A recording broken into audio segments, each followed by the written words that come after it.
أهلها أما بعد أعوذ بالله من الشيطان الرجيم بسم الله الرحمن الرحيم اقرأ باسم ربك الذي خلق الإنسان من علق إلى آخر الآية وقال رسول الله صلى الله عليه وسلم من يرد الله به خيرا يفقه في الدين أو كما قال عليه الصلاة والسلام সম্মানিত উপস্থিতবৃন্দ, আজকের ফিকহি সেমিনার জামিয়া কোরআনিয়া বক্সর মাদ্রাসার ইফতা বিভাগ কর্তৃক আয়োজিত আজকের ফিকহি সেমিনারে উপস্থিত আমার ছাত্র ভাইরা সহ আমার সম্মানিত উস্তাদে মোহতারাম সকলকে আমার আন্তরিক মোবারকবাদ ও সালাম জানাচ্ছি। আসসালামু আলাইকুম ওয়া রাহমাতুল্লাহি ওয়া বারাকাতুহু।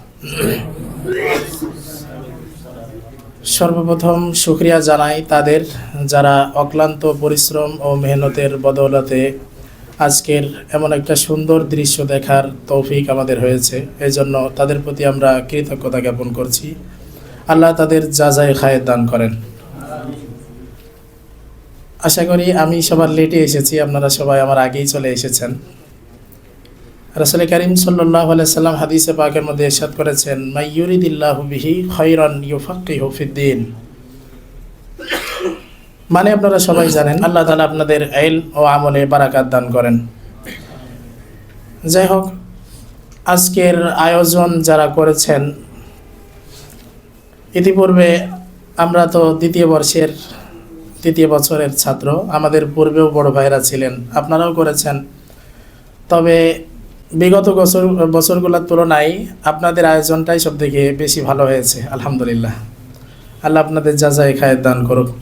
আজকের যে কথাটা একেবারেই না বললেই নয়, যে প্রতি বছর আমাদের সম্মানিত ওস্তাদে মোহতারামের তত্ত্বাবধানে যে অনুষ্ঠানটি করা হচ্ছে বাৎসরিক ব্যাপী বা বাৎসরিক যে অনুষ্ঠানটি ফিকহি সেমিনারের ব্যানারে করা হচ্ছে, এটা আমরা চাই, বিশেষ করে আমি চাই প্রতিটা বছর এটা চালু থাকুক।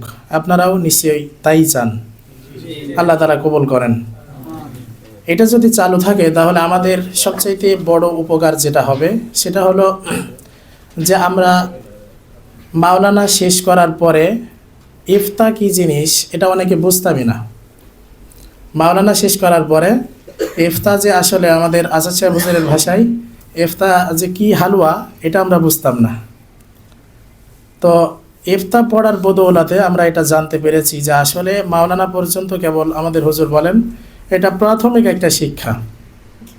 বরং ইফতা পড়লে তো নিজেকে একেবারেই অনেক ছোট মনে হয়, জিরোর কাতারে মনে হয়। আর আমরা ইফতা পড়ে যখন বাইরে গেছি, নিজেদের ঝোলায় তো কিছুই নাই, আমরা তো কিছুই শিখে যাইনি, এখনও শিখছি। তারপরেও বাইরে যারা এখন পর্যন্ত শুধুমাত্র মাওলানা যারা ইফতা পড়েনি, তাদের সামনেও যখন আমরা দু একটা কথা বলি তো নিজেদেরকে বড্ড ঝোলাওয়ালা মনে হয়, আর কি বড়ই মনে হয়। তো এই জন্যে যারা অনেকে আছেন 2 বছর সময় লাগিয়েছেন, তারা তো অবশ্যই অনেক মহৎ কাজ করেছেন। আসলে এই লাইনে সময় লাগানো দরকার ছিল অনেক বেশি, কিন্তু আমাদের কপাল পোড়া হওয়ার কারণে, কপাল খারাপ হওয়ার কারণে আমরা এই লাইনে সময় বেশি লাগাইতে পারিনি। এই জন্য যারা আমাদের থেকে বেশি সময় লাগাচ্ছেন, আল্লাহ তাআলা তাদের ইলম, আমল এবং তাদের থেকে ফায়েজ ও বারাকাত আমাদেরকেও নেওয়ার তৌফিক দান করেন। সর্বশেষ যে আয়োজনটি করা হয়েছে, এই আয়োজনটি যদি সামনের বছরগুলোতে, এমনকি যতদিন আল্লাহ তাআলা এই মাদ্রাসা রাখেন, আমাদের হজরতকে জীবিত রাখেন, আমাদের হজরত আমাদের মাঝে থাকবেন, ততদিন পর্যন্ত যেন এই আয়োজন অব্যাহত থাকে।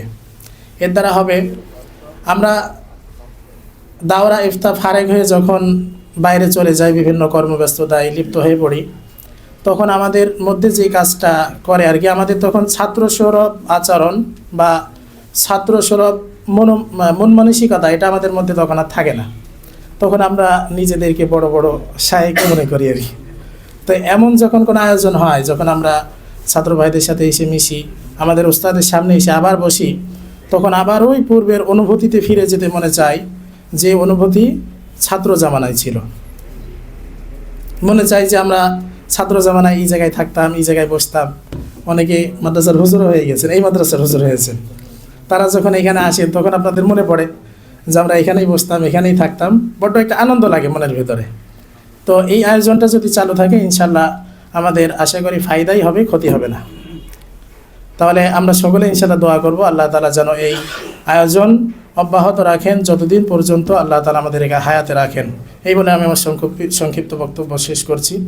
নাসরুম মিনাল্লাহি ওয়া ফাতহুন করিব ওয়া বাশশিরিল মুমিনিন। আসসালামু আলাইকুম ওয়া রাহমাতুল্লাহ।